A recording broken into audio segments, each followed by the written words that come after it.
Okay, we got the top off of the 8 horsepower. We have the carburetor off of the 8 horsepower, and you may say, why? Why? And I'll tell you why. Because when you leave these to set for a while, and I don't know if it's the fuel here or what, but and the moisture, humidity, all of that stuff, but there's a drain on your carburetor bowl right there. If you're going to leave your motor setting for more than a day or two or a week, unscrew that and let all the fuel drain out. Also, you need to disconnect your fuel line from your fuel pump. These have a fuel pump that's connected to the bowl here. Take that line off and be sure there's no fuel in your fuel filter. You got to have just air, because when there's air, this thing sets like that. This is upside down, of course. It sets like this, where that bowl, where that jet, your fuel metering thing opens, and it's not touching and getting stuck. It can't get stuck if it doesn't touch. It's just in air. So that's why you want to keep this thing down. And I don't even like how much that moves, because I really don't see it moving that much. It barely moves. It does move, but it barely moves. That little jet. But yeah, if his fuel bowl's dry, this hangs down and opens your valve. And when the fuel bowl's full, it closes it. And then all the contaminants, water, whatever, is in there. Water. Yeah, it makes it stick, and then when you go to start it, it doesn't open, and so you can't get no fuel in, and you'll flood it on the bowl. It'll flood, and it'll run down into here and all down into here. There's an overflow somewhere on here, so when you're pumping your hand pump thingy right here, you're pumping it over, and you're overflowing the bowl. And you're not putting fuel into the engine, and so it won't start. So drain your carburetor bowl with that screw every time. It's going to set for even a few days, I would say. That'd be the smartest thing to do. Or you're going to be going through this whole process of taking this all off, taking it out, taking this front off, all this, just to unstick that and clean it a little bit, put it back on. So I'm doing like a really overhaulish kind of a thing to make sure everything else is fine, but everything else was fine. The guys at Porter's Marine, they've cleaned this thing probably 3 times, but every time we kind of run into this, when it won't start, it's a stuck float. And again, that's because I leave fuel in here. I do, not they, I do. So that's my fault. So I got to start draining this. They show me the drain hole. And I thought, well, it'd be okay, because people on the sailing shows, they put their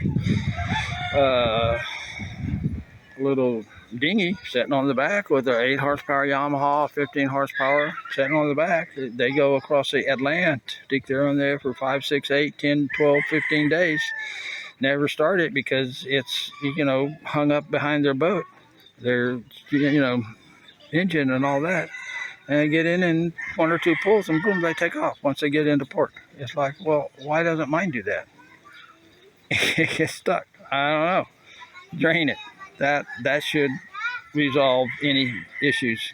So anyway, I'm going to continue to put this back together, and then we'll see if we can start it. We're starting the engine now. We got this engine running, and here I rebuilt the carburetor again. Carburetors, man, almost 100%. That's what causes engines to not start. 99%. So we will be back with more. So my Paradise, we got the 2 engines mounted. Paradise. Alrighty, folks. We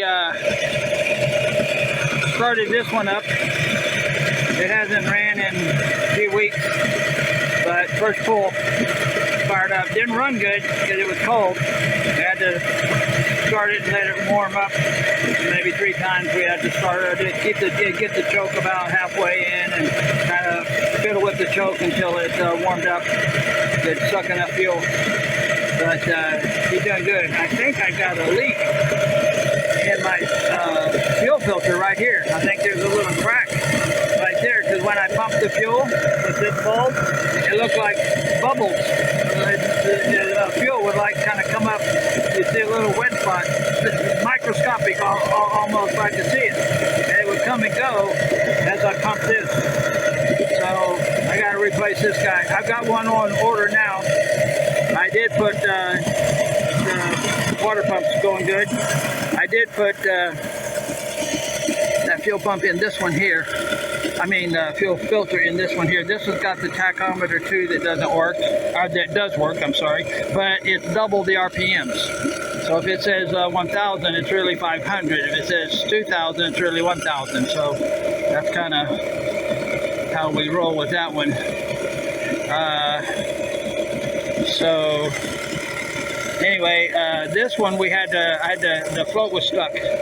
So what I'm doing now is every time I start this thing, our killer, I disconnect the fuel and run it till the fuel's out. That's the secret.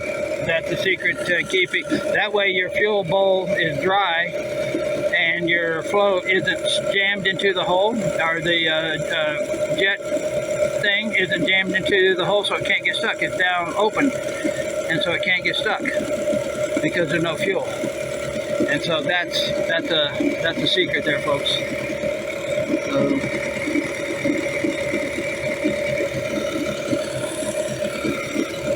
So we got them both running. Yeah, okay. Okay, so anyway, we're pumping all the water out of here into out there. So we got to shut this off because we're getting down below the anti-cavitation plate there. But she's running. She does good. I'm going to pull the fuel line off of here and let it run until it dies. Then we'll be then that fuel bowl will be dry. There's a little screw right there. You see it? That's a drain. If you want to just drain it manually, you can unscrew that. On the other one, it's in the front, but you can't get your hand in there in case it falls out. And then falls down into the transmission shifter linkage, and you got to take everything apart. So this is better, or just run it until it runs out of gas. So here, I'm going to rev it up some.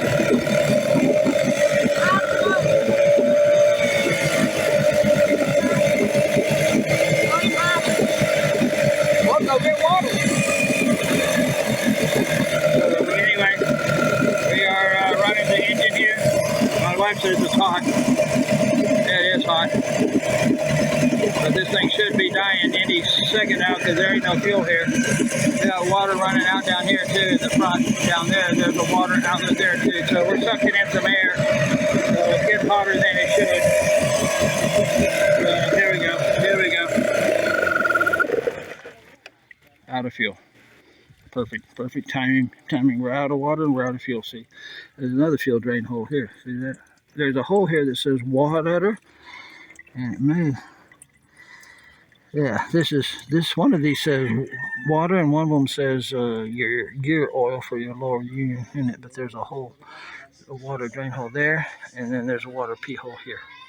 So you can corrosion though sometimes. Well, actually, there's a water. Yeah, there's a water pee hole here. Here. That's where it's at. Pee hole there. This hose here comes from this is the water pump, and it goes here and down in there. Okay, and we're done. No, it's okay. Okay, so we are good to go. I need to get a new fuel filter. I don't even like that one. You see how dark the fuel looks down here and how clear it looks up here? That's bizarre. So anyway, I'm going to change the fuel. Maybe I change the fuel line too, because on that one I put in the clear hose. It's clear hose, not this clear hose. Don't ever use this for your gas line, but chemical hose. Where's the hose at, honey? Where's the hose? Yeah, it's this blue-green chemical hose here. This is the wrong. This is the size for the fuel bowl, for the full fuel ball pump thing for the main line. And you can see universal braided chemical hose right there. 3716. You should check that out. Oh no, 516. That's 516 size. Okay, but yeah, this seems to handle gas well. It will get stiff after gas has been in it a while, but all the other stuff is really bad. So we are good to go. This engine starts up fine. The other thing that I'm going to do, I've got both covers off, but I need to wrap both of these engines in something because this is the rainy season. But I'm gonna pick up the smaller one. But you can see, as you may have already seen, I put in sound insulation in these things, and it makes a difference, a nice difference, because these things are loud because it was just the fiberglass thing here. Those just echo sound, just I mean, it just comes right through there. But that's cut it down probably 20%, 30%, maybe more. So I'm going to put one more layer in, but I just wanted to make sure I had plenty of clearance between the foam and the engine, that I wasn't rubbing, you know, flywheels or something that, you know, wasn't good to rub. But no, I got plenty of room in here to add one more. It's about 3/16 inch thick, so I got 3/16, plenty around there. So we're good to go. So I'm going to set this engine down.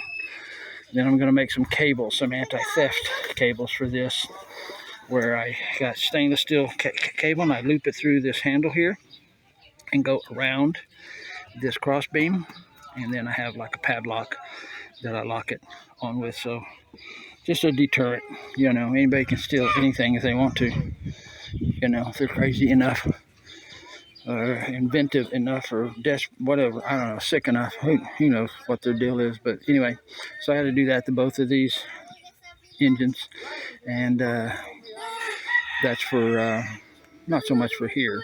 This is, people are here, they're there, everybody's here all the time. However, middle of night, 3 a.m., you don't know. So anyway, we are good to go. Engines run, engines start, motors go. We drained the carburetor bowls, and we are rocking, folks. So anyway, Paradise out.